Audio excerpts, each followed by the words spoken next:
All right, all you fantastic football fanatic, freakazoid, fabulous fans. I'm your host, Adrian, I'm your host, Chris. and today is another episode of Point After Podcast. As Heck always, yeah. we are your guides through the blinding light, the NFL. Uh, Sometimes it's brighter for some than it is for others. yeah, that's for sure. I do want to say, this is our first attempt at like doing a live stream. I believe it should go on YouTube immediately after. And like this, I mean, it should be like theoretically, it should be live, like as we speak, right? yeah, it should be live right Yeah. now. For like the 8 subscribers on YouTube or whatever. But also like it's a quick workaround to getting like our video feed onto the internet for those who really care. If not, you could, the Spotify cuts, the audio cuts not going anywhere and are probably the better ones because the live versions, I don't think I'll have the ability to go in and cut out those flubs that Cristiano will eventually say. That only I do. Yeah, the family-friendly version is the censored version is on Spotify. That's what's going on here. But anyway, that's enough with the announcements. Shall we get started? I have one more announcement. Okay, all right. Football happened this week. Football did happen this week. That is correct. Oh, you know what? I do have one announcement. What's that? I have a crown because Oh wow. I am the king. The king is back. It's kind of cut off by your green By screen. the green screen. Yeah. I couldn't actually find like a Burger King crown in time, so I have this from like the Statue of Liberty. So Oh, very nice. yeah, Yeah, he got his one win. Guys, Bro got his one win. I'm the Carolina Panthers now. I've upgraded from the 2-7 Giants to the 3-7 Carolina Panthers. Bro gets his third win this season. That's all right. You know what? Can't win them all. We knew going into this that the goal wasn't to go undefeated. The goal was to simply just get those wings. Yeah. Guys, he's already making the excuses. Excuses, I'm up. I'm up big. Okay. I'm up huge. It would take like a 28-3 style meltdown to lose this. Hey, bro, you said it, not me. I know. I did just put that out there in the world, but yeah, you ready to get into the games? I'm ready. All right. So up first to review, we have the Thursday night football game, and this was the Cincinnati Bengals at the Baltimore Ravens, and what a game this was! What a banger! I really wish we would have been able to like live stream this one. I know. I ended up not getting home on Thursday until like the third quarter was like halfway over. Yeah, I mean by then you had already missed a lot. Like it was an exciting game. Yeah, these two were like in an absolute just shootout. Is it fair to call this a choke by the Bengals? Like they were up. No, like, majority of the game, I wouldn't say that because I mean you said admitted that you missed a lot of the game, but I'm gonna be 100% with you. If the Bengals were wearing red and like yellow stripes instead of orange and black stripes, with the Mahomes logo behind the quarterback, they would have won. There were a lot of missed penalties on Baltimore. I did see that. There was at least, I want to say, that I personally saw, and I don't think that like roughing the passer is like a great call ever. Like I think it's a lot of times those are like super soft, but there's at least 3 plays where I'm like, that's a really late hit on Burrow, and the guy's just landing completely like his entire weight on top of him. There was also wasn't there a missed like defensive holding on Gesicki like pretty late in the game? I can't remember like players' names, but there was missed holdings. The final play of the game, there was 2 penalties that weren't called. Yeah. Yeah, 2 Yeah. penalties there for holding. There was a screenshot where there was one play where 2 Baltimore defenders were holding 3 O linemen from the Bengals, just holding them by the face mask. Yeah. I did see that. So So yeah, yeah, refs on their way to ruin a perfectly great Thursday night game. this is the one time that the Zebras will beat the Bengals. Yeah. But But that being said, playing against I wouldn't say like the refs were working against them. It's just that the refs were definitely helping the Ravens. There's a difference of like when the refs are actively helping you. right. Like the Chiefs.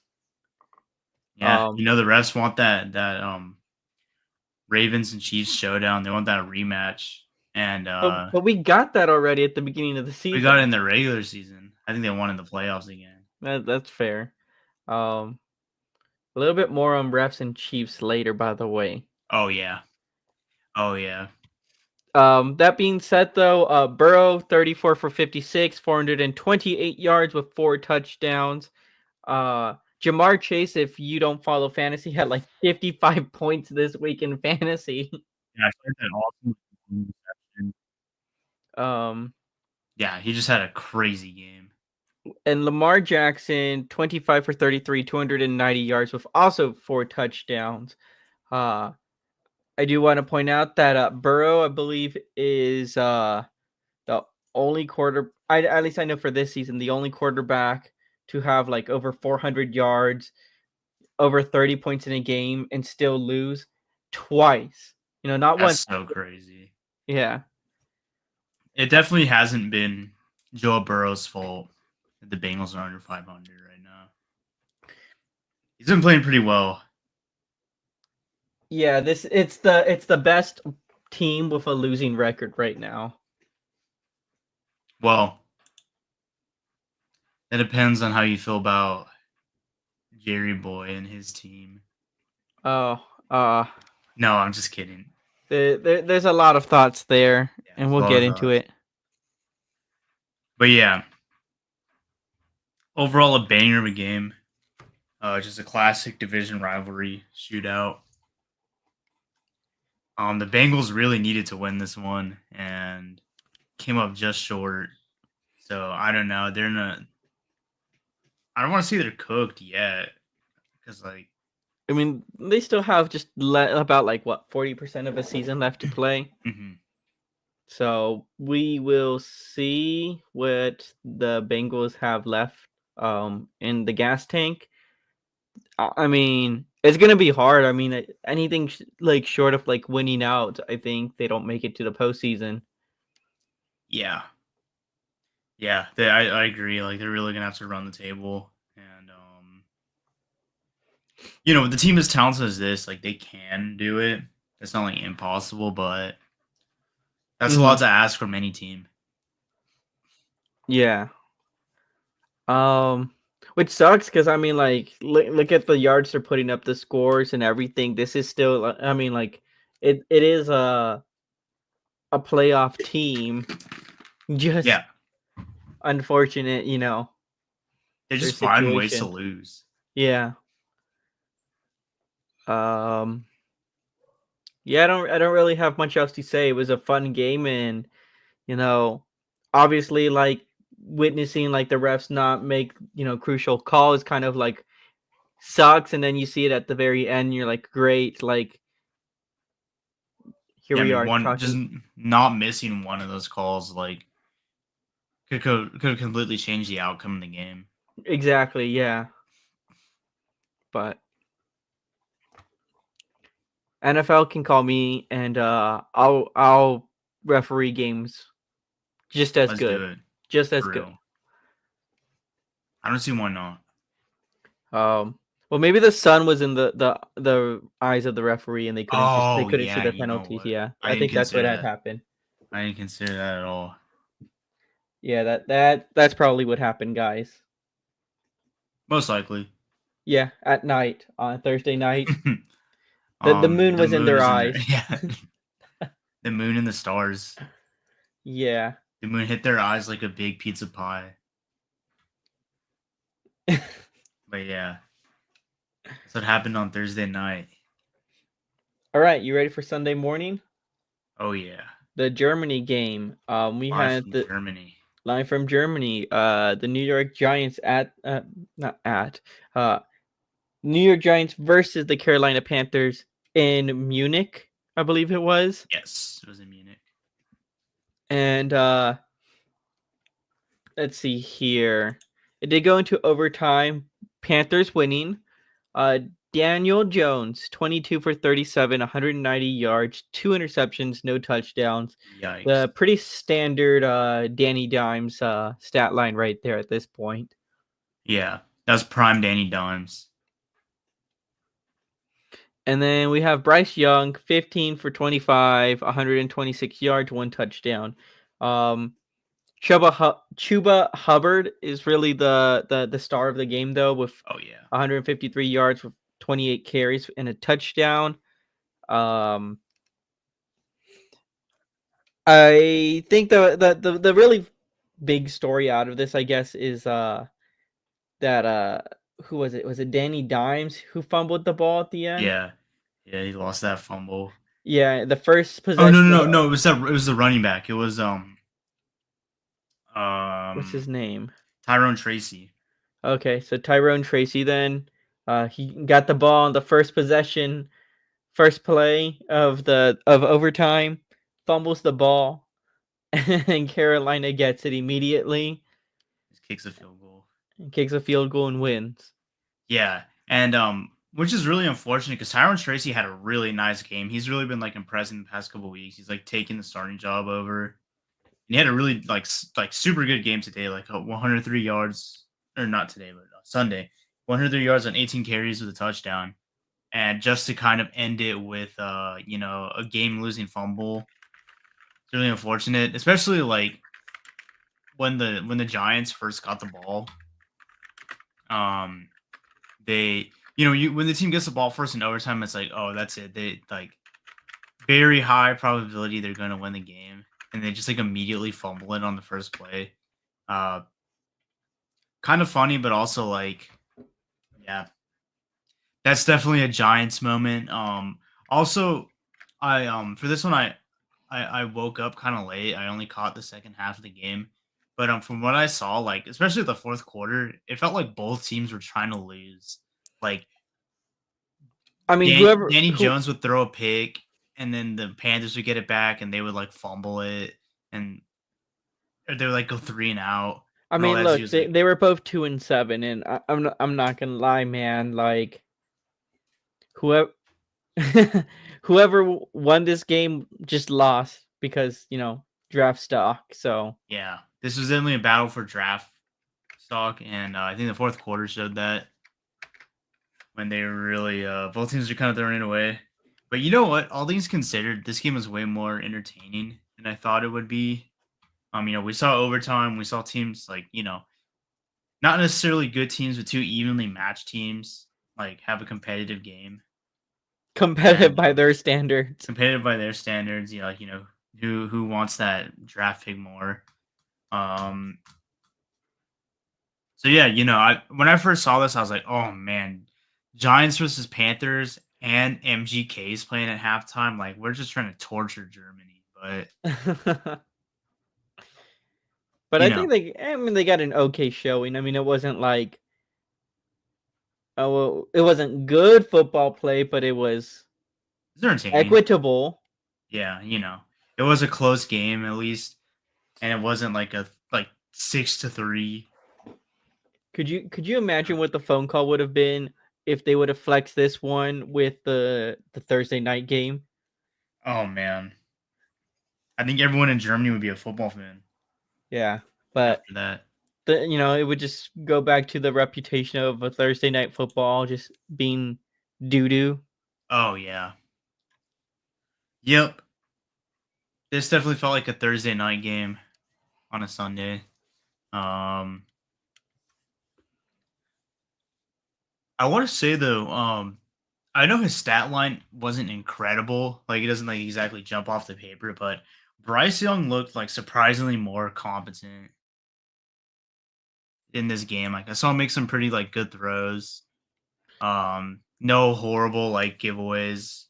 Um, Right. I mean, just what was it? I don't think he had any turnovers, no he didn't interceptions. throw an interception. I don't think he fumbled the ball either. Yeah. No, So I mean, I'm not gonna say that like it was great football play, but I mean, better is better, and that's what they say. Practice makes improvements. right.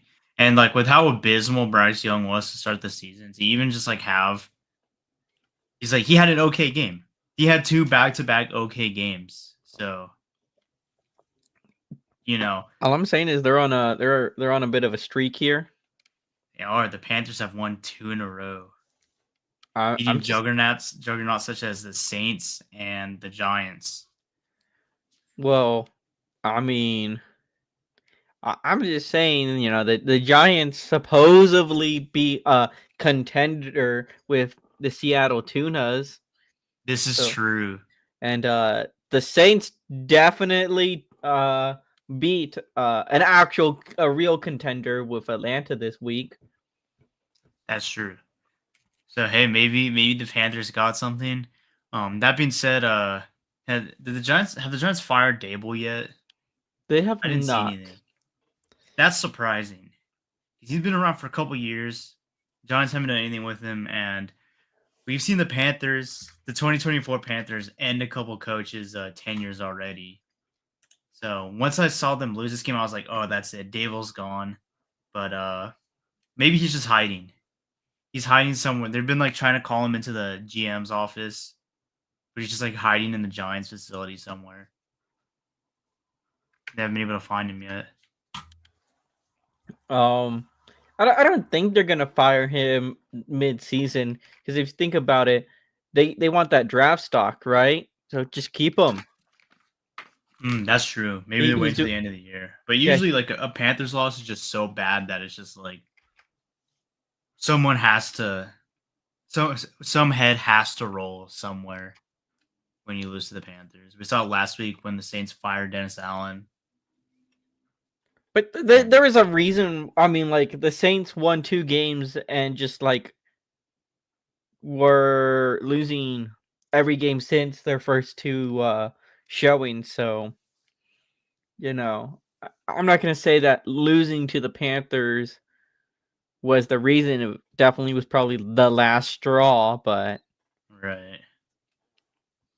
Well, I don't know. I feel like the Saints. I feel like Allen had a better case because like he at least was doing like he didn't have Derek Carr for like a couple weeks, where like the Giants have had Danny Dimes like every game except for maybe he's been there all season. They've had their starting offense except for a couple games that Neighbors missed, but he's also a rookie, so I don't know. I don't know. I just talk football. I don't predict the future. But my prediction though, they're not gonna fire him. Not at least until the end of the year. Interesting. Well, we will see. We shall see. But yeah, that was this was also the last international game of the year. Let's go? Question Yeah, mark? let's go. I'm saying let's go. The players don't like it. I don't like waking up at 7. It was at 6 before daylight saving time. Yeah. Well, daylight savings time is Stupid. yucky. Yeah. Um, Um. Yeah. Ready for the next game? I'm Or do you have? ready. Okay. So up next we got the New England Patriots at the Chicago Bears. Drake May started, I believe. Yeah. Yes. 15 for 25, 184 yards, 1 touchdown, 1 interception, compared to Caleb Williams, 16 for 30, 120 yards, no touchdowns. Um, yeah, Patriots winning 19-3, and Well, the big story out of this one is that the Bears have, I believe, are going through some coaching changes Yeah, after this loss. Who they did they fired fire? their offensive coordinator, right? Yeah, offensive Yeah. coordinator. Which like Which that's a step in the right direction. That head coach probably needs to go as well. But who is their head coach? Matt Eberflus. Eberflus. Yeah. Um yeah, I don't know. Caleb Williams has also had a very up and down season. Like we've seen him look pretty good. I mean, he's Uh, definitely had some flashes, but I mean, he's also had stinkers. What he scored like they scored 6 points last week, I think. yeah. Yeah, this is like two stinkers in a row from Caleb. Uh, Which like, he's a rookie. Growing pains are to be expected. right, but the rest of the team, for the most part, are not rookies. No. I lied. But, They put 9 points up against the Cardinals last week. yeah, they got destroyed by the Cardinals. Yeah. So, it is a step in the right direction. I don't know. I wish I had more to say about the Patriots, but it's just like it's boring, kind of like efficient, I guess, or Yeah. safe. I would say not so much efficient. Um, with Drake May, being the rookie, and Caleb Williams, just I don't know. He's got that up and down season, and it's not like the Bears don't have talent, like, but yeah, we'll see what the offensive coordinator change brings. Well, the firing, I guess it just puts everything on Matt Eberflus now, right? Defensive head coach. But yeah, he was always been like a defensive, like oriented coach. So it is kind of on him to kind of like make an offensive scheme now. But I think honestly Eberflus is on his way out as well. I don't think he's the right fit for like what they're trying to do with Williams. So I mean, people were saying this last year too, and they had Fields. Like their Bears fans were saying Eberflus needs to go. So I feel like he's probably on his way out as well.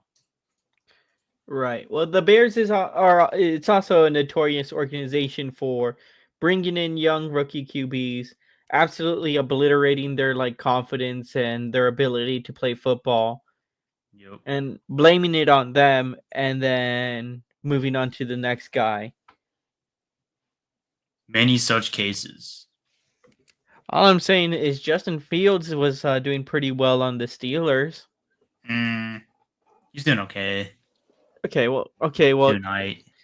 I mean, I think he had a similar record, 4 wins. Yeah, but yeah, I mean that also like helps your case though. Like he was in a much better position to succeed than he was on the Bears. So yeah, but you take the mid off the Bears, off like a bad team, and like put him on a good team. He looks better, but yeah, I mean the mid is just gonna get exposed until the Bears learn how to support him a little better. That's how it goes. But I mean, we'll see what the Bears got in store for us going forward. I don't expect much. I think they're going to bottom fracture division, Yeah, absolutely. They might be the which one team from the NFC North that misses the playoffs. which is fine. Like you look at the rest of your division, Chicago. Like it's okay if you miss the playoffs. Yeah, first division's stacked. Okay. Next game, we have the San Francisco 49ers at the Tampa Bay Buccaneers. Niners scraping off a win 23-20. You had Brock Purdy 25 for 36, 353 yards, 2 touchdowns with against Baker Mayfield 100 or 18 for 29, 116 yards, 1 touchdown. This was Christian McCaffrey's first game back, and I'm not going to say he was bad, but he wasn't like he was close to a non-factor this game. He was very. I think he was very limited in this game. I don't think they're like fully like throwing the full workload back on him. Um, like no way. Like a 100% McCaffrey only gets 13 carries. Like he's like the motor for the offense. So they're probably just easing him back in. It's been a very it's been a while since he's seen the field, so you don't want him to risk like re-injuring himself right away. Right. And I mean, it was for the most part a close game, but towards the end there was a little bit of like, I'm not gonna say ref ball, but like there was, it was a little tacky with the calls. I believe the Bucks got like a bonus, like what was it, 13, not 13, 30 yards towards the end of the game. Oh yeah, yeah, yeah. But then the Niners got a makeup call for that, I think. Like they got some other. I hate makeup calls, man. Like They are lame, but that's because usually the way they do it. like, okay, we messed up, sure, move on from that, but like the makeup call is always going to be the softest thing ever, and we're going to forget about the bad call earlier because all we're going to start talking about is the makeup call, which is going to be worse in Right. comparison. And a player like who doesn't deserve it gets penalized, and like they keep track of that, like how many penalties a player causes. Um so yeah, I agree they're dumb and lame, but I believe there was one here. But other than that, I'm sorry, go ahead. I was going to say there was also that really really cool throw that Baker Mayfield had on a fourth down. I don't know if you I think I saw it. saw it. uh what's his name, Nick Bosa is like Oh trying yeah, to was he tackle stiff him, arming him? Yeah. and Baker Mayfield stiff arms him while like being pushed onto to the outside, out of bounds, and he throws the ball while moving like Yeah. a foot away from the white lines, and actually threw it for completion, so, and got the first down. Yeah, that was awesome. That was really cool. Um, but yeah, that's really all I have to say about that game. I guess Baker Mayfield, still making work Yeah, even the stat without line's not incredible, but like he's still making plays without his top weapons there. But well, any yeah, weapons really. yeah, the leading receiver was Rashad White with 39 yards, so not great. And yeah, the what is this? The Buccaneers' third loss in a row now, and just the downward spiral continues. Um, I unfortunately think they're coached because it's just like they just really can't do anything. Baker's good, of course, but just has nobody to throw to.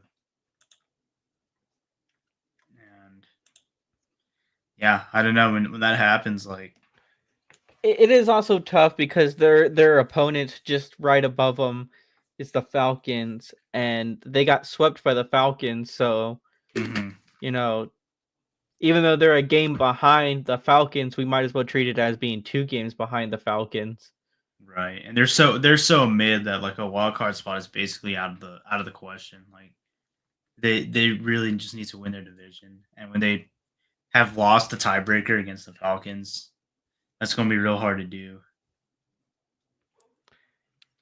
It's gonna be difficult. I'm not gonna say they're cooked completely. There's still a chance. There's a chance, but Baker just has to go God mode. I believe. Okay, we got ourselves a believer, Bucks. We yes. I am the 13th man on the in the kitchen. I am the 13th baker Heck yeah, the out of the baker's 13th dozen. Baker. Bro believes. Respect. I would Um, like to see him do it. I would like to see him do it. I like Baker. I like, the story he's had. Like, just like, how he's finally really like started to put it together. But after unfortunately I just don't see it. But he's young and I don't think like he's just gonna like fall apart and be bad. Like I think he's still gonna be a good quarterback for a while. So Right. Well, there's always next year. there's always next year. I mean, they just got annihilated 3 weeks ago, Things were looking unfortunately. so good up until that point too. Like I know they had no, this is before they lost to the Falcons. So like they were, 4-3, I think 4-3. They were up on the Ravens and then it just collapsed. And That was after their first loss against the this after Falcons. after their first but not their second. Correct. Yeah. But Anyway, yeah, speaking of believing, do you believe? do I believe? Yes. Do I believe? I'm still a believer. You're still a believer. Denver Broncos losing to the Kansas City Chiefs 14-16. Bo Nix 22 for 30 attempts, 215 yards, 2 touchdowns. Patrick Mahomes 28 for 42, 266 yards, 1 touchdown. Well, Can we start calling this guy Mid Holmes? Mid Holmes. Let's talk about Mid Holmes a little bit. And by talk about him, let's talk about Bo Nix. Maybe like a room temperature take here, but I think Bo Nix outplayed Mahomes here. I think so too. Like he was way more efficient. Mahomes had slightly more yards, but it was on 12 more attempts, and Knicks threw for more touchdowns. And I don't know. I know they didn't come away with a win, but Knicks came in against like their biggest division rival, the best team in football, and Best team in football. Yeah, okay. with a lot on the line. This is where like a lot of younger like rookie quarterbacks will choke, and he put his team in a position to win. You Yeah. know, they only really they didn't do a ton with the ball. Like they still only scored 14 points. So like in an ordinary game, I would say like not incredible, but they did enough to be in front of the Chiefs for almost the entire game. And I'm just saying, if the Chiefs are supposedly supposed to be the best team in football, you should be putting more than 16 points up against the Denver Broncos. yeah, look what the Ravens did to them last week. Exactly. The Ravens destroyed them, and the Chiefs like barely escaped with a win against the same And team. barely they only won because they blocked a field goal, a Yeah, yeah, 30-yard field goal. yeah, which is like should be guaranteed. Like they blocked like a field goal that probably like would have been automatic, and I guess the refs, the phone call came in. Taylor spoke to the long snapper and the holder and the kicker of the Broncos before the play. She said, "Hey, take your time. Take your time a little bit, and here's a little something to incentivize you. Check your bank account." Right. Like, we got it, ma'am. Um, I did want to point out, right, that there's a ref, right? There's a ref. I don't know the ref's name off the top of my head, but if I remember correctly, it's a female referee, and she's like, I think she's blonde with like a ponytail. Interesting. I don't like, she's been around in the league for some time, right? Like I'm not making this up, but what I'm getting at is she was caught posing for pictures before the game with Taylor Swift. Oh, I was about to say, has anyone seen her and Taylor Swift in the same room? Yeah, But yeah, they were definitely in the same room, taking pictures. very interesting. I wonder if like maybe you know $1,000 bill was slipped into her pocket. Now, I'm not gonna say anything, right? I'm gonna leave that to your imagination, chat. But yeah, I'm just saying. There's also a soundbite that came out of this game. I don't want to get too into because this is like all just like dumb speculation. There was a soundbite of like Mahomes talking to one of the refs saying like, "You got to let me know when they're that close to me." They being the defenders. So it's kind of baseless. So I don't want to get into it too much. But Right. I mean, like the camera angle is hard to see. Like if he's talking to a teammate or to the ref. Um, if it is to the ref, then that's stupid. Like, why are you asking the refs to? Hey, could you tell me when the guy's gonna get close to me because he hit me? Like, yeah, it's dude, football. then don't play football. Exactly. Yeah, Um, it is funny though. It does make for like good like TV. yeah. Which maybe maybe that's what it is, just for the entertainment value. They're like, yeah, Patrick, pretend you're colluding with the refs. It's in the He's like, oh, script. okay, yeah, I'll pretend.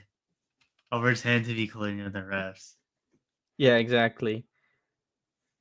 But yeah, another week, another Chiefs win. They're 9-0. Somehow, despite really like not looking good in any game they played, they're still somehow 9-0. It's very interesting. The world's not fair sometimes. That's how it goes. That's so true. The world is not fair. The Kansas City Chiefs are proof. All right. Let me pull up our next game. Bills at Colts. This was a fun one. This was a fun game. Buffalo Bills at Indianapolis Colts. Bills winning 30-20. Josh Allen 22 for 37 attempts, 280 yards, 2 interceptions, no touchdowns. Versus Joe Flacco, His eliteness. 26. Yeah, his eliteness, Joe Flacco, 26 for 35, 272 yards, 2 touchdowns, 3 interceptions. Um, Interesting. I mean, like 3 That's a interceptions Joe is Flacco game. yeah, I mean 3 picks isn't great, but like you still got 2 touchdowns, so you can make an argument that Joe Flacco outplayed Josh Allen in this game. Yeah, you honestly could. And Jonathan Taylor also had a massive game, 114 yards and 21 carries. No touchdowns, but really just getting those yards. Um, Another player I want to point out on the Buccaneers is James Cook. The stat line isn't On the incredible. Buffalo Like, Bills, not oh, on the Bills, my bad, Buccaneers, yeah. my bad, yo. Um, the stat line isn't like insane, like 80 yards, but only doing on 19 carries and he had a touchdown. And it seems like every time like the Bills really needed yards, like James Cook was getting it for them. And I don't know, he's really impressed me this season. Because like for the longest time the Bills' problem was like they were only relying on Josh Allen and like didn't really have a running game. And it seems like Cook is kind of becoming the guy. Right, and I mean this has been a trend for some time now, where the games that they utilize Cook a little bit more efficiently, and just overall a little bit more, they tend to win quite more significantly, if not just outright win. Like there's a lot of games in the last couple of seasons where if they didn't use Cook, very much or very well at all, that they struggled and Buffalo just couldn't get anything done. Yeah, absolutely. And we've definitely seen that a lot in previous games where the Bills just kind of really not look good.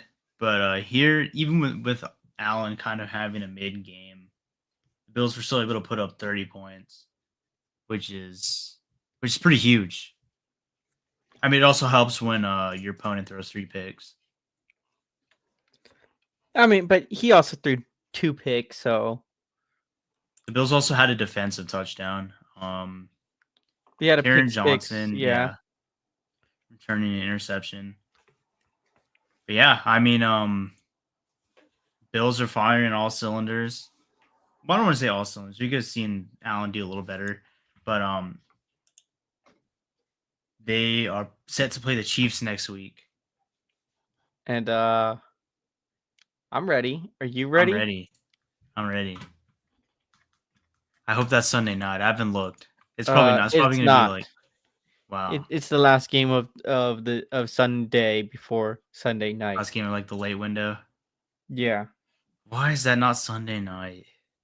Yeah, and well, I mean, we're getting Bengals Chargers. I mean, Bengals should be an interesting That game, should be good, but the, but the Bills and Chiefs, every single time they've played each other in like the past like 4 years, it's been an absolute banger. well, So I don't know. I don't agree with that choice, with that decision. I know the Chiefs have already been in Sunday SNF like a decent amount, but they could have flexed some other game, some like BS game of theirs, and put this one in. mm, Well, I don't know. That's actually so disappointing. I mean, there's But been a few games like that already. yeah, So let's it's like see. that's by far the matchup I'm looking forward to the most next week. So I think you and all of America, yeah, I know but what a hot take. yeah, guys, hot take. The Sunday night football game should be next week. Should be Chiefs Bills. But yeah, that's all we got. Or that's all I got. Yeah, same here. Next game, Pittsburgh Steelers at the Washington Commanders, and I mean, what a game this What a was. game. We Uh, predicted a banger. yeah, Russell Wilson, 14 for 28, 195 yards, 3 touchdowns, 1 interception. Jaden Daniels, 17 for 34, 202 yards. Pittsburgh wins 28-27. Um, the only real highlights that I saw out of this game was just George Pickens doing really weird stuff. Yeah, and also making an incredible catch. That catch you made in the end zone, it was That insane. that one I didn't see. I saw the one where he like does like a leaping like punch just to grab somebody's face mask. Yeah. Like I mean, he's a weird dude. it but I mean it's Pittsburgh Steelers, like it reminded me of Antonio AB, Brown. the Yeah. goat. Chat is coming all full circle now. um Kick some man.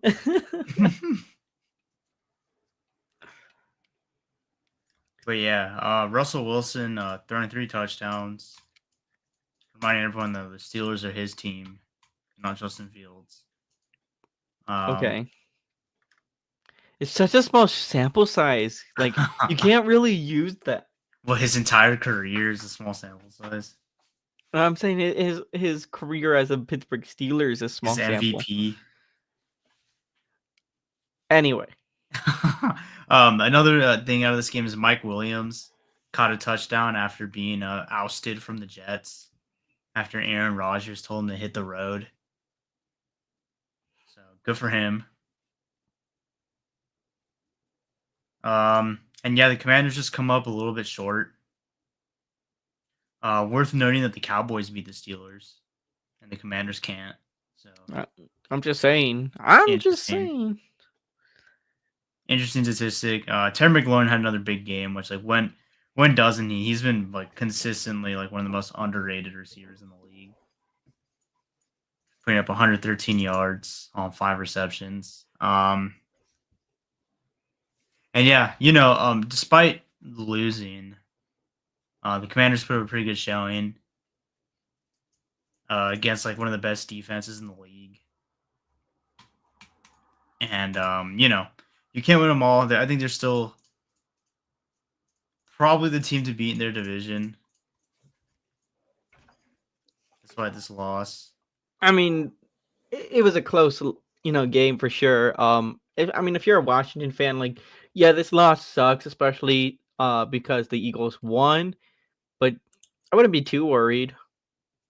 No, I mean this is in college football what we call a quality loss. So would it have been much better to win this game? Absolutely, but this isn't like a massive blow. This just makes the Thursday night football game that much more entertaining. Oh yeah. But Oh yeah. yeah, let's see. Okay, did anyone actually watch this game? The Vikings at Jacksonville. I did. Okay, um, I watched a little bit of it. I'm like, this is tough. Minnesota Vikings at Jacksonville Jaguars, winning 12-7. Sam Darnold, 24 for 38, 241 yards, 3 interceptions, no touchdowns. Mac Jones started, Mac I Jones think, did start. which is a choice. He was Yeah. actually no T Law for some reason. Well, Trevor Lawrence is hurt, and he might be out for the season. For the season. Yeah, he hurt his shoulder in their last game, and he has to have surgery on it. It might be season ending. I mean, their season was already over, but Their season was already over, but now his season is specifically over. that sucks. What's up with all these, top paid QBs just getting injured? I know. It's tragic out here. But yeah, Mac Jones started 14 for 22, 111 yards, triple ones, no touchdowns, 2 interceptions, and well, Mac Jones. these two QBs were just like, who can throw more interceptions? Yeah, this is an interception battle. This was a really bad game. There was one touchdown scored in the first quarter, and then it was just war of field goals. The Vikings won despite not scoring a single touchdown. So pretty cool. Just I mean, won entirely on it's field it's goals. the Pittsburgh Steeler method. Yeah, yeah. Except for well, this team was like putting up crazy points at the beginning of the season. It's like Darnold's still there. Justin Jefferson still played the entire game. You have Aaron T.J. Jones got Hawkinson back. hurt though. Aaron Jones did get hurt, which is a big factor. But I don't think Cam Akers is bad either, though. Excuse me. So I don't know. I mean, they got the win, but it was ugly. It was an ugly win. Yeah, ugly win, ugly football. Ugly football. Somehow not the worst game of the week, which is crazy. What would you call the worst game of the week? The score was 34-6. Oh, okay. I see. Fair enough. Let's see. Our next game, Atlanta Falcons at New Orleans Saints. Falcons losing 17-20. Kirk Cousins. What the heck, Falcons? Kirk Cousins, 23 for 38, 306 yards with 1 interception, no touchdowns. Derek Carr is back. This is his first game back, I believe. No, he was back last week. Was he back last week? Yeah. I don't know if he played the full game, but Gotcha. he was back. Like I said, I don't remember earlier. Can't remember any of these things anymore. No, and I mean it's the 3-7 Saints. Like I don't think anyone blames you. Let's see. Derek Carr, 16 for 25, 269 yards, 2 touchdowns. MVS had a big game. Yeah, I was about to say we had MVS who wasn't good enough for Patrick Mahomes, but he had a really good game with Derek Carr. Yeah, he just had like a couple like really long receptions, like just really big like yard after catch plays. Yeah, 3 receptions for 109 yards, 2 touchdowns. So, there you go. He had his 100-yard game of the season, and we'll hear from him next year. Yeah, we'll hear from him next year. I want to talk a little bit about Kirk Cousins because this guy almost consistently can throw over 300 yards a game. I don't know how he does it. Win or lose, it's almost always like 300 plus yards. Yeah, he does. It's like And I know he couldn't like bring it in for a touchdown, but that's pretty surprising. I know like also a lot of incompletions as well. So, and watching the game, like he was just slinging it, and sometimes when you sling it, you miss and have a long incompletion. But yeah, he definitely wants to throw the ball down the field, and well, it does look good for like the yardage. It's It my doesn't kind always of football. translate. That is my kind of. I would much rather see a team lose playing like this than a team win with like check downs. So unfortunately, they couldn't win, but yeah, at least like they're trying to play a watchable brand of football. Um, and looking at the stat lines, like it is kind of confusing that they didn't win because like they got a lot of their team involved. Like Bijan Robinson had a With big two game, touchdowns. 116 yards and 2 touchdowns. Finally, like really playing like the top draft pick that he is. Um, they got London and Mooney and Pitts involved, and yeah, I don't know, just weird game. Um, Yeah, what Falcons the are heck, Falcons? yeah, what the heck? Like they're clearly like are in the driver's seat of their division. They still are, but really a chance to like pull away. The Buccaneers lost. The Panthers won, but they're the Panthers. Um, so this could have been really like another big spot to gain a lot of ground in the division, and they just lose to the Saints. Weird, very strange team. I mean, at least they have a pretty sizable lead in the division. I mean, like I said earlier with Tampa Bay, because they have that tiebreaker. They're technically, you could argue, 2 or 3 games ahead. Right. So there's that.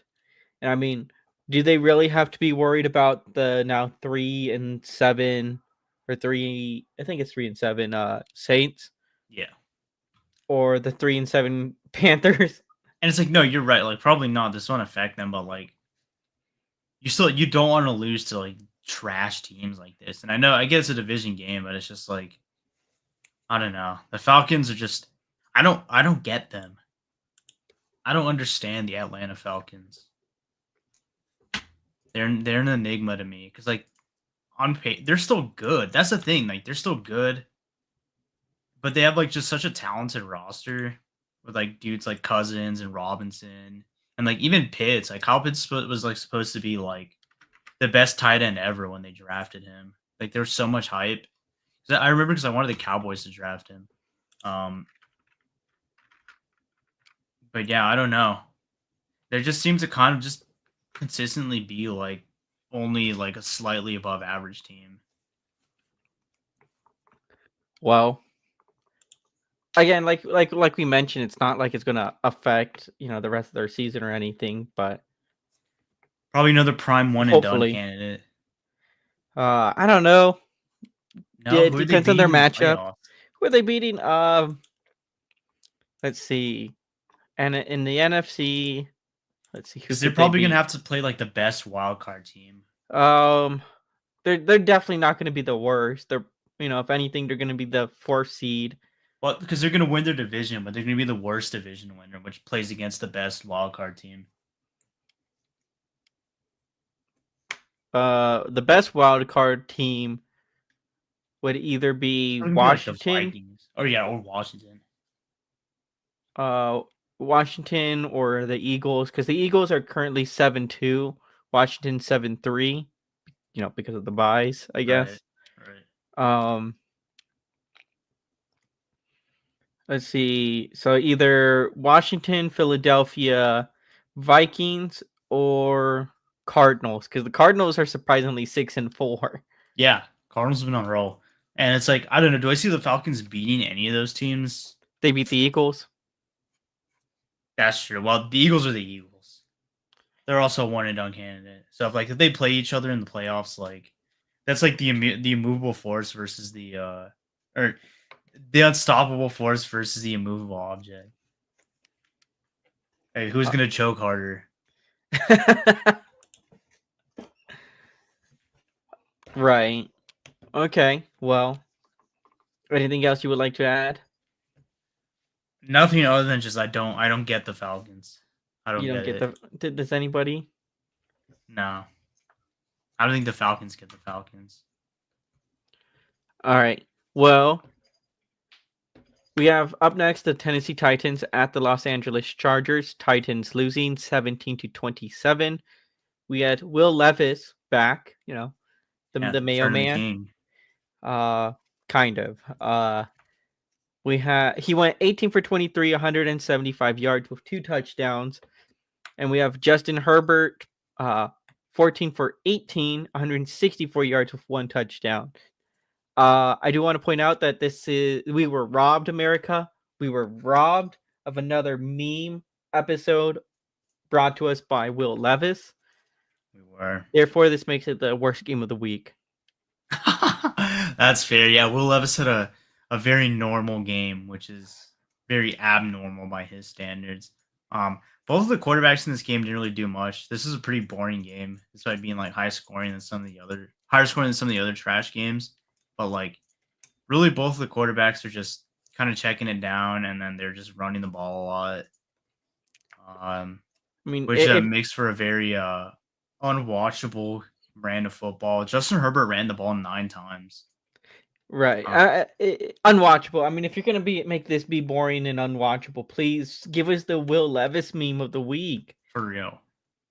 Which, like, I know he had an off bye week this week, but this is why I love Famous Jameis so much, because like he's bad, but he knows he's just here to throw the ball. And He plays the game like I play Madden. Just Yeah. sling the ball 47 times, throw 3 interceptions, and just manage to win. Yeah. The thing is, the three interceptions are guaranteed, but sometimes you throw 4 touchdowns. Yeah. That's the win condition. I'll get 4 touchdowns, 3 interceptions. Yeah. But yeah, I don't know. I really don't have a lot to say about this game. The Chargers are 6-3. Silently 6-3. Yeah, because they've been so boring. For a team with a guy like Justin Herbert, who like has an absolute cannon and can just make some of the craziest throws I've seen in my life. Like the Chargers are just such a boring team.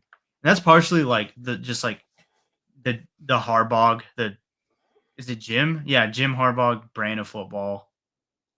Who's the other Harbaugh? He's John Harbaugh. John Harbaugh. Ravens coach. Imagine being in that household growing up. That's crazy. I mean, dude, they coached against each other in the Super Bowl when it was the Ravens and 49ers. Jim Harbaugh was the coach of the 49ers. That was the blackout game, right? That was the blackout game, yeah. But yeah, this is just, his style of football. And they're not allowing Herbert to sling it, which, like, I mean, it's working. They're 6-3, whereas like beforehand, when like Herbert has been allowed to throw the ball down the field, it's like he'll make some incredible plays, but then also some very like strange turnovers. So I don't know. It's like they're probably better now, but they're a lot less entertaining. Which, I mean, is that really a big loss? I mean, it's not like Los Angeles Chargers have a big fan base. Or have any fans at all ever since they screwed over their very loyal fan base in San Diego. Yeah, they very much screwed their fan base in San Diego. I actually went to a Chargers game once, and there was a few loyal people there that drove all the way from San Diego all the way to Los Angeles. That's awesome.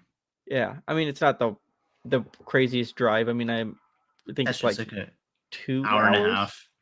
Maybe just 2 hours. It's closer to 2 hours because Inglewood is like a little bit further up the LA area. Yeah, that makes sense. Well, good to see there's still some like OG Diego Chargers fans around.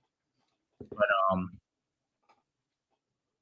yeah, I don't know. Chargers win, Titans bad.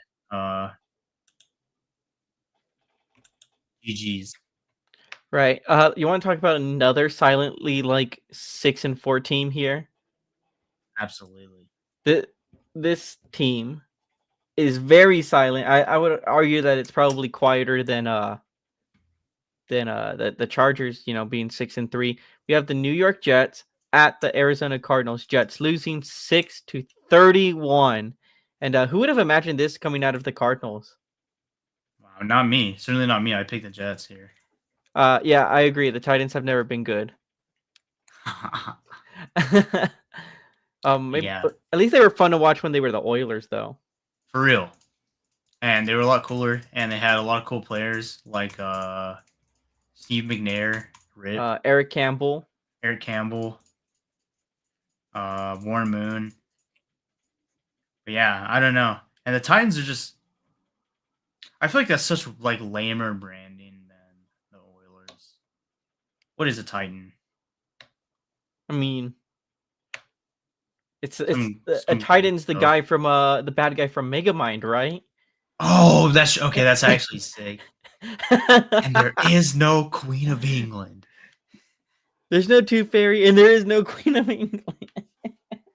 We're saved. Oh, I wouldn't use the word saved. More like under new management. management. I love Titan. Titan was so funny. Megamind was like a great movie, dude. So underrated. It was very funny. Everyone was good in it. I'm gonna go watch Megamind after this. I love Megamind.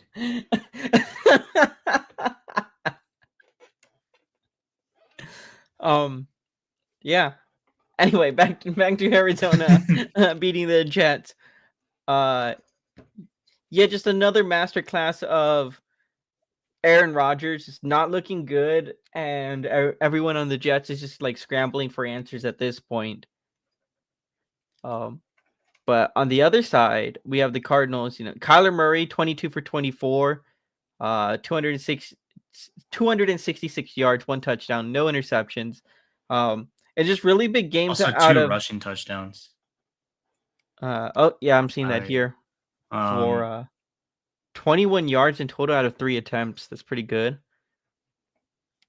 But I did want to point out, even though James Conner led in receiving yards, I think that Trey McBride also had a pretty big game with 4 receptions, 71 yards. Mm-hmm. And Marvin Harrison Jr. had a nice touchdown catch. And yeah, the Cardinals just were rolling this game. Like it was never really close. And all the copium that the Jets have been huffing ever since they beat the Texans, I think is just completely gone now. I think the copium supplies are out. They're now 3-7. It's pretty obvious that firing Robert Saleh and bringing in Devontae Adams just did nothing to help them at all. They're still bad, and I don't know. I can think of very few people that I would be happier for this to happen to. Aaron Rodgers, you reap what you sow. You try to act like a team captain while you're probably like the most arrogant person alive. And I don't know, enjoy retirement. Enjoy the darkness retreat after this season. The darkness retreat? He's going to watch because like he's going to go on a darkness retreat and he's going to decide like, I want to be on the Vikings. That would... no, I would hate that. It's gonna happen. He's completing the Favre cycle. Like I've already like made this joke 20 times, but it's gonna happen. He's gonna finish his tenure with the Jets, go to the Vikings, and then retire, and then commit fraud. Allegedly. Alleged fraud, yeah. Because he will sue. He will sue for defamation. So A lot of people for defamation.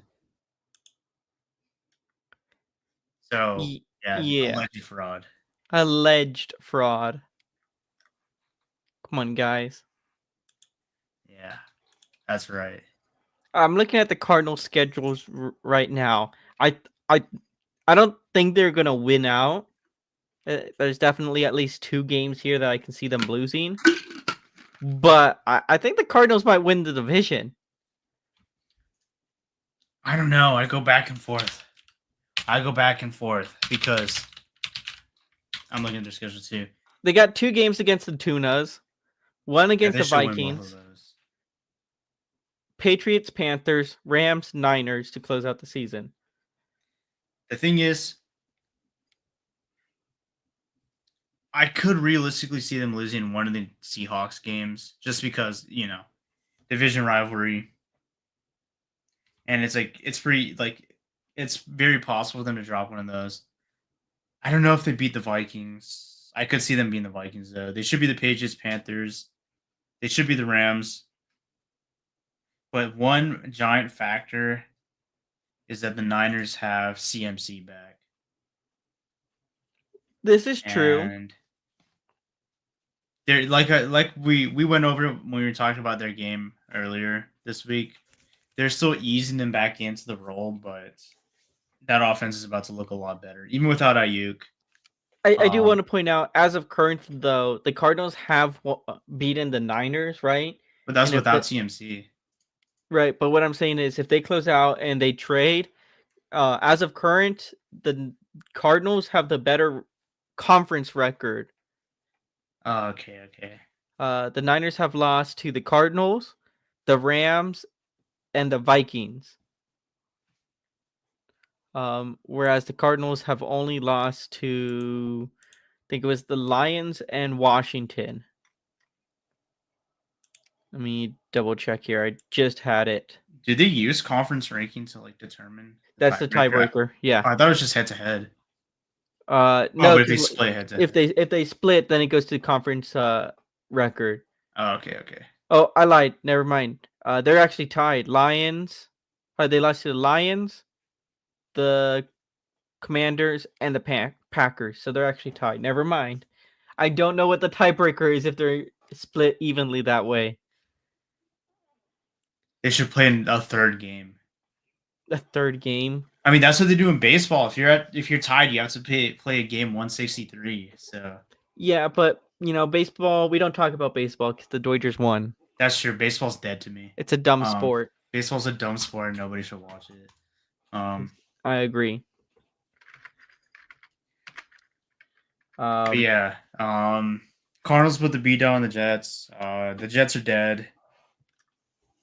The Jets have crashed. Cardinals are, pretty legit this season.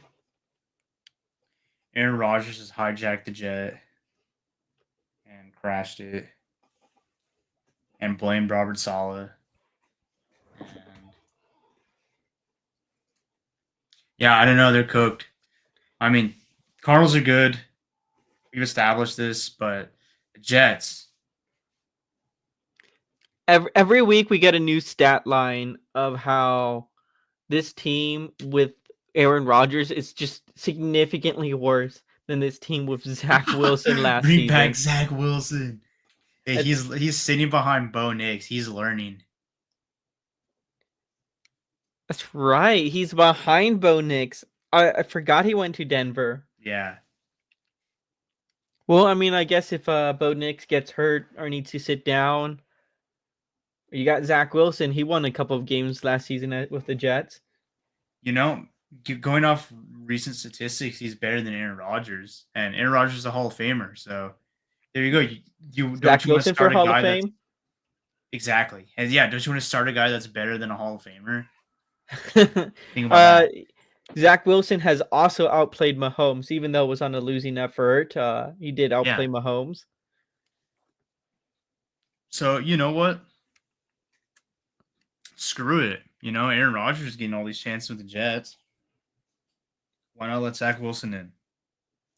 Because didn't Zach Wilson say he no longer wants to play for the Jets? Yeah, I mean, he also threw his entire O-line under the bus in an interview, and blamed them for the team's problems.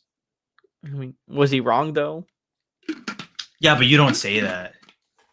You don't say that, especially when those are the people in charge of keeping you alive as a quarterback. Yeah, that's true. Remember that? Yeah. Never mind. No, what is it? I was gonna say, remember that game last season where Seattle sacked Danny Dimes 8 times? Yeah. Yeah, that they just gave up. They just gave up. They just let that poor man play the entire game on his back. Yeah. Well, we've said a lot more than I was expecting about a 31-6 blowout, but LOL Jets. That's my final note for this game. Well, you want to? I mean, there's a lot to talk about this next 34-6 blowout. Is there? There's a little bit to talk about. Did this game prove anything to us other than that we already didn't know? Yeah, there's a little bit I would like to talk about. Okay. The new information, I guess.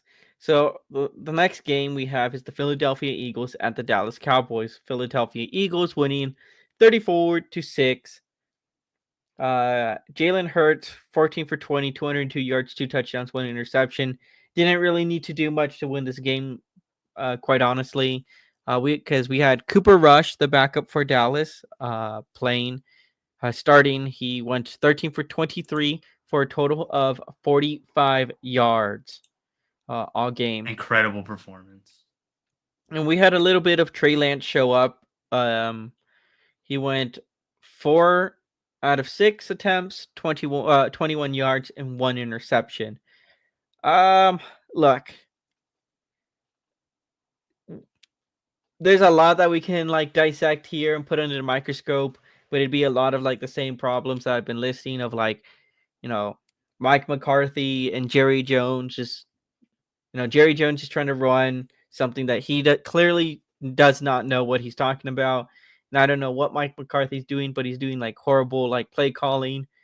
And this just comes to, and it's all come to light, more so than ever now, because you have Cooper Rush, who was before this game 5-1 as a starter. I understand it's not the complete same team that he got those 5 wins with before, but that being said, we know the guy is better than 45 yards on 23 attempts. So this just illuminates the play calling to everybody. And some people are calling the Trey Lance experiment dead already, but I mean, look, he took 6 snaps. I don't think that's a fair assessment. Well, the thing is, it's not the fact that you can judge what he did in 6 snaps. It's the fact that he only was the team only felt comfortable with letting him take 6 snaps when if he really was supposed to be the guy and have all this potential that people first thought he had when he was drafted, he probably should be starting over Cooper Rush. He shouldn't be behind him in the depth chart. And the fact that he's not, that the team has been evaluating this dude in practice every day for a year now, and they still don't feel comfortable starting him when Dak is out, it's kind of way more damning than just the fact that he threw 1 pick today. It's just the fact that they're still not comfortable. Kind of tells me that Trey Lance probably is going nowhere fast, and we just threw away a 4th rounder on him. Because don't get me wrong, I've been ever since Dak went down last. Was it last week? I think it was the week before. It was last week. Oh, it was last week. I've been screaming put Lance in, let's see what we got with him. But if this is all you're comfortable with sending him in for, then that's not a good sign. Because that means he's been playing poorly in practice, and he's been showing them without even being in the game, showing the people in charge of evaluating talent that he probably is not even a backup caliber quarterback in the league.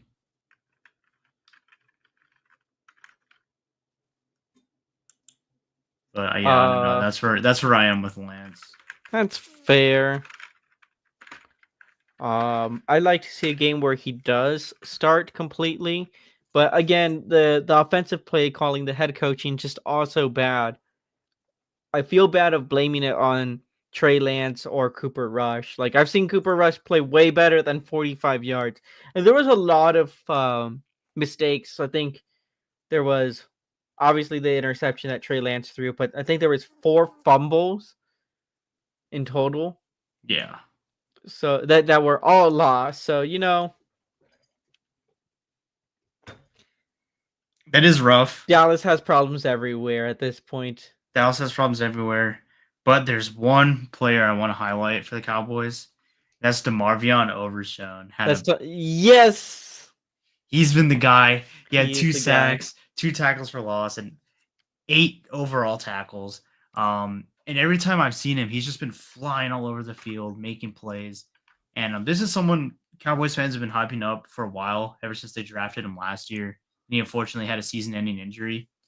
And now we're finally seeing like fully healthy and on the field. Like he's looked very legit. Parsons also had 2 sacks. Yeah, this was Parsons' first game back.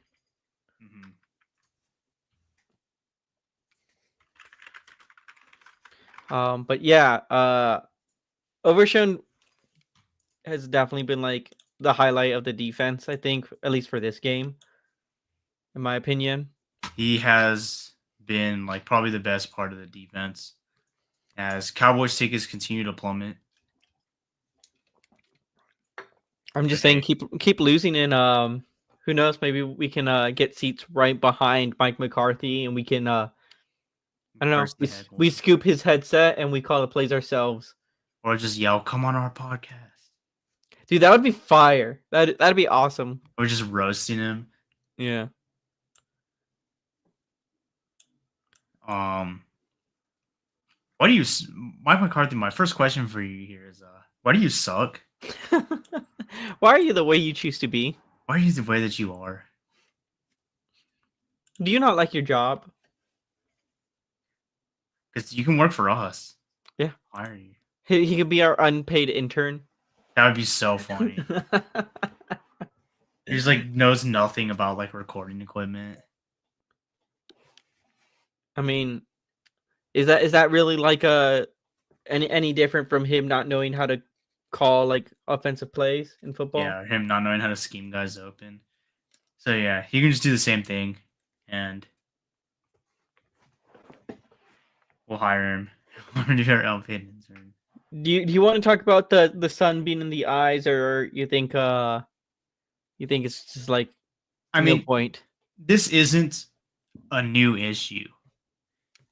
This has been a problem ever since Jerry World opened. I remember a couple years ago in the playoffs, a lot of players are making that complaint because the Cowboys had to go straight into the setting zone for like the entire second half. I think it was when they lost to the 49ers the first time. So that was like recent 4 years ago, I think. Yeah, around like 4 years ago. So this has been a known issue. Curtains exist in the stadium. You see them when they're having like events and concerts there. They make well use of those curtains. For whatever reason, Jerry Jones just refuses to use them for a game because the reason I heard is he said it's because he likes the way it looks on TV. And he made some very dumb comments about we'll rebuild the stadium. Yeah. We'll tear down the entire stadium and rebuild it facing the other way before we use those curtains for a football game. Yeah, which is like the most Emperor Palpatine like thing I've ever heard him say. Yeah, it's like he's just he's always been out of his mind, but like he's gotten worse like the past like month or so. He's just gone full like Emperor Palpatine, full like Vince McMahon, like 90s corporate heel. I want to see a presidential like debate style kind of conversation between Jerry Jones and Antonio Brown. That would be beautiful. I would really love to see that. But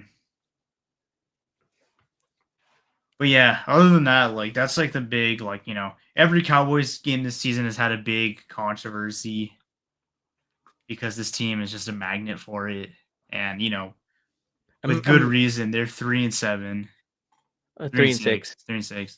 Imagine getting Um, this much media coverage for being a 3-6 team. Like that's the Cowboy way. that's I know. Can we get like I'm starting to understand why there's so many haters for Dallas for no reason. Like it's nothing but like media coverage and it's like this is a 3-6 team. Why do we have to listen to more Dallas Cowboy news?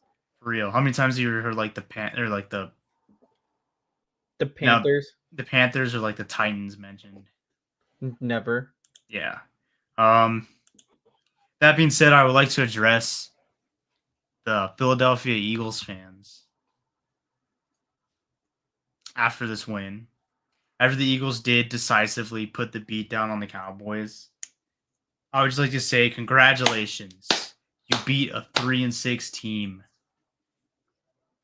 You must be really proud of that. And after seeing all like Eagles fans going crazy, all my friends like the Eagles have been mentioning it to me. Yeah, man, you did it. You really did it. You beat a bad team. You really showed Congratulations. us how bad we really were. I had no idea. And they're just all popping off. It's like you beat a bad team with a backup quarterback. Dak Prescott wasn't even in the game. And let's be real, he hasn't had a good season, but his record is he has a very decisively winning record against the Philadelphia Eagles when he is playing. So congratulations, you beat Cooper Rush and Trey Lance. Enjoy your one and done. I'm still not impressed. It's I gonna don't take a care. lot more than that One. to impress me. Yeah, for real. I don't care that they've won like what is it, 6 games in a row now. I don't care. Remember you almost lost to the Browns? They did almost lose to the Browns. Remember when you lost to the Falcons? They just lost to the Saints, by the way. Another team you almost lost to. Who else did they almost lose to? I don't know, some other trash teams.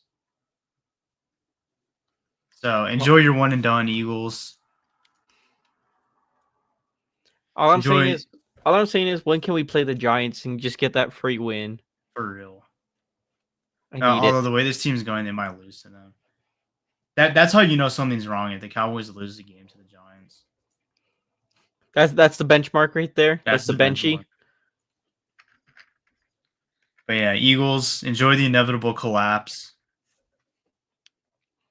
And enjoy the team like still keeping Sirianni, despite him probably despite the fact that he should have probably been fired last year.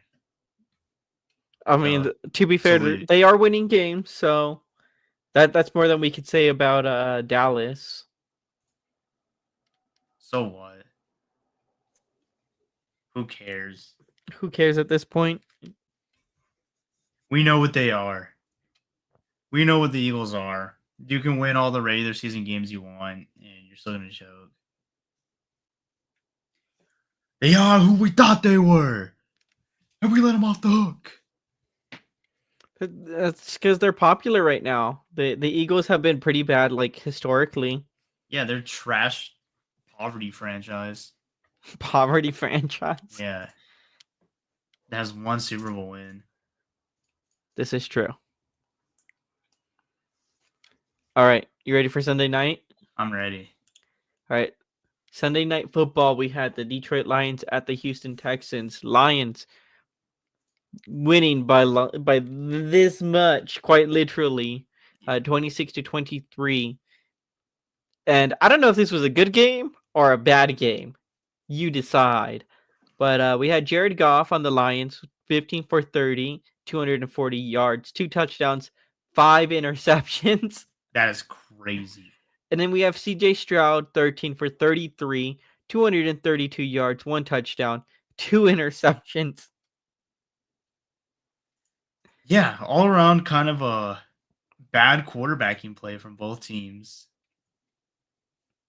Um, Despite that, the Lions still eking out a win, which is crazy. Imagine throwing like 5 interceptions and like just Jared Goff having like the worst game we've seen from him in a while and still winning the game.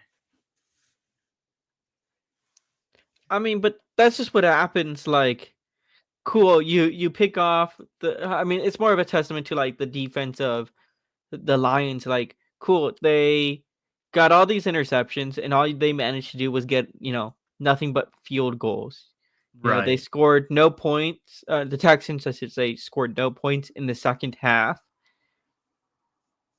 Yeah. So Yeah. The Lions really defense really locked in. I know it's been like harder for them without Hutchinson, but their pass rush looked really good. Like every play, basically, they had Stroud running for his life. Which I mean, the Texans O line has also been trash because like that's happened almost every game. Excuse me. But Stroud was really just could not stay in the pocket very long just because his O line was collapsing every single play, and as such, we saw another very mid game from him. So I think that's really is like the story of like what really helped the Lions win that game is they just dominated the Texans O line and really just won the game in the trenches. right, and it all came down to a missed field goal. I don't remember how far it was. I think it was what, like 58 yards. Mm-hmm. And I mean, by that much, Detroit gets the ball and they kick it. Well, was it 61 yards? It was something. It was a very long field goal. Yeah, and they made it by that much. I'm just saying, wouldn't have been that close. If Brandon Aubrey would have kicked it, would have been Oh right down the yeah, middle. Yeah, yeah, that's automatic for him. automatic. Yeah. But yeah, um, that was Sunday Night Football. That was Sunday Night Football. But those red Lions helmets, improved to though. 8-1. Those Texans jerseys were very nice. They looked really good. I wasn't like super convinced when we were looking at the pictures of them last week, but they look very good on TV. They did look really good on TV. That was my only reason why I thought they were going to win was those outfits. Yeah, those are nice jerseys. Lastly, we have our Monday Night Football game: the Miami Dolphins at the Los Angeles Rams. Dolphins winning 23-15. Tua threw 20 for 28, 207 yards, 1 touchdown, 1 interception. Meanwhile, Matthew Stafford threw 32 for 46, 293 yards, and 1 interception, no touchdowns. Well, yeah, I don't know. I thought the Rams like were gonna be a lot better since they had like Nakua and Cup back, but I don't know. Stafford just looked very mid in this game. right. And that's what really you can just say about also the Dolphins. Like, they didn't have much of a running game. Like, you had Devon Achane, their lead rusher, 12 carries for 37 yards. Like, they didn't utilize him at all. If not very well. And then like their throwing game in the air, only 207 yards. That's Yeah, not great. it's not great, especially when you have names like Jalen Waddle, Tyreek Hill, Raheem Mostert, BJ. OBJ. Yeah. Yeah, So just mid versus mid. this was a mega mid off, and the Dolphins come away as the better mid on that day. They're just ruining their draft stock. For real.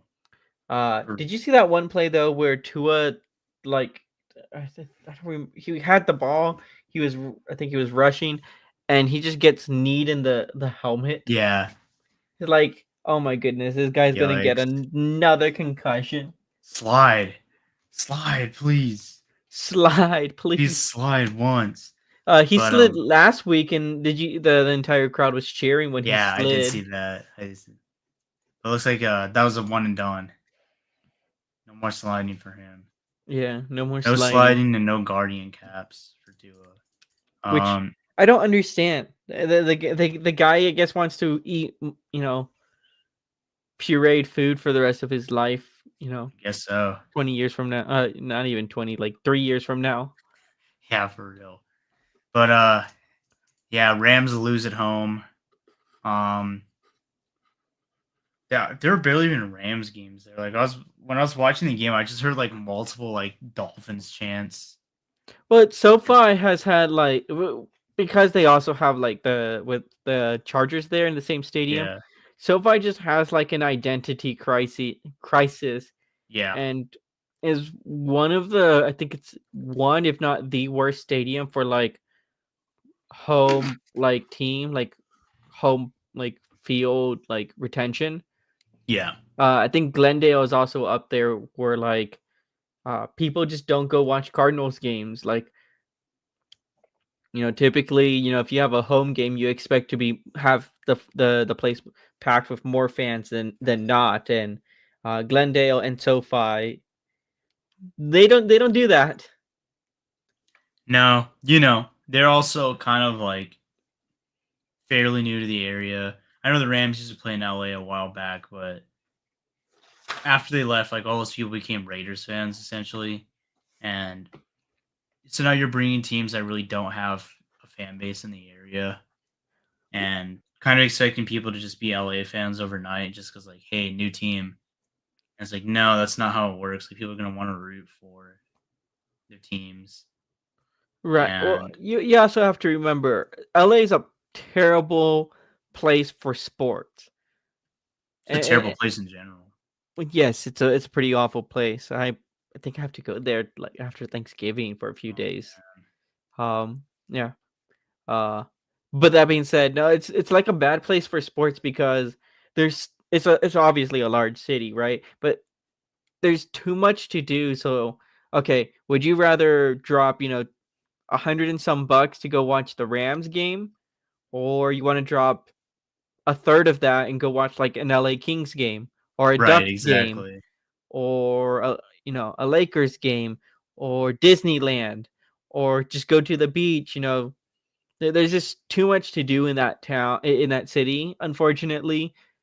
And that's why the Rams, one of the reasons why the Rams originally left LA is just the market is too big with too much to do. It's hard to get people to come into your stadium. right. But now that football is like the thing, and they have like a shiny new stadium with like multiple purposes as well.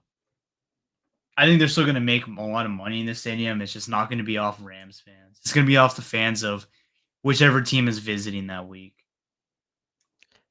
Yes, yes, I agree. I when I went there, the one time I went there, it might as well have been a home game for Dallas. Yeah, yeah, and it's probably going to be like that way for the foreseeable future. It's just unless like the people that are.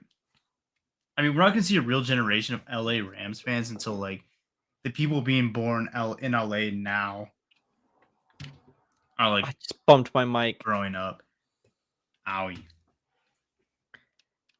Oof. Oof. I'm gonna need to start wearing a Guardian cap. Yeah. You have to start sliding. Yeah, sliding. Well, I don't know how you can do that sitting down. We'll figure it out. We'll figure out the sitting slide, and then we'll sell that information to the Dolphins. So they won't use it. Yes, they will use it. Just so that all this work and just so they won't use it. Yep. But yeah, that was week 10. That was week 10. Week We're 10's we're in the more books. we're more than halfway done with the football season. Holy moly. Holy moly. Holy Guys, guacamole. the draft's almost here. It's getting closer. I can't wait. I know, it's almost April. Can't wait to see that pick the Cowboys are gonna have. Right, let me get that music going so we can get out of here. All right, everybody. Thank you for listening. And if you're listening live, we have one viewer, so thanks for joining us. If not, the show will be on Spotify for people to listen to later. And I don't know. Maybe it saves automatically to YouTube. You can watch it there. Should, I don't yeah, know. the We're still learning all this stuff as we go. Yeah, still very new to us. We're rookies. But as always, you fantastic, fabulous football fanatic freakazoid fans, I've been your host Adrian, I'm your host Chris. and thanks so much for tuning in, listening, watching. As always, stay tuned, and we'll be getting on with Before the Point, where we get our previews for next week's games and give our predictions. All right, thank you everybody. Thank you so much.